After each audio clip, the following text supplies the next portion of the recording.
Everybody has only seen a few photos of the attack on September 11th.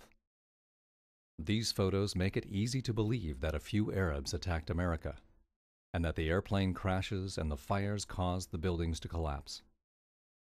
However, when we take a close look at how the buildings collapsed, it appears as if explosives were used.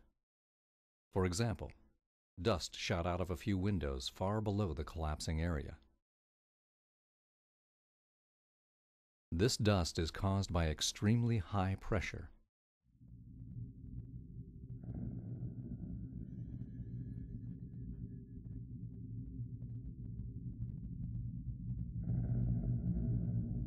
When we look closely at the area that is collapsing, we find dust shooting out of every window on the entire floor at the same time.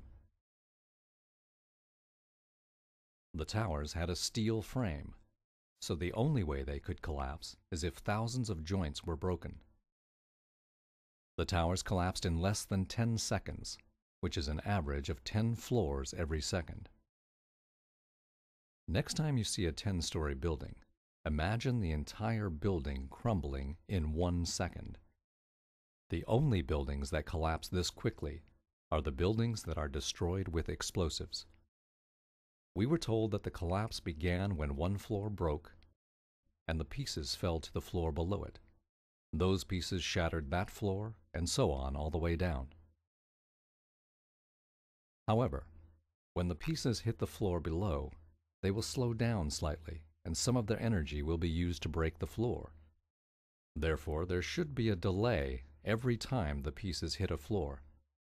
The towers had 110 floors, so if it took 1 second for each floor to be crushed, that would be 110 seconds. However, the seismic data and video show that the North Tower collapsed in only 8.4 seconds. The collapse started at about the 94th floor. If you were to drop a rock from the 94th floor, it would hit the ground about 8.4 seconds later. This means that the pieces of the building were falling as fast as objects fall through the air. How can objects crash through steel and concrete floors as fast as they fall through the air? There is only one explanation. Explosives were placed in these buildings before the attack. The collapse of the North Tower started when explosives at the 94th floor were detonated. The explosives were timed so that the floors were shattered before the rubble contacted it.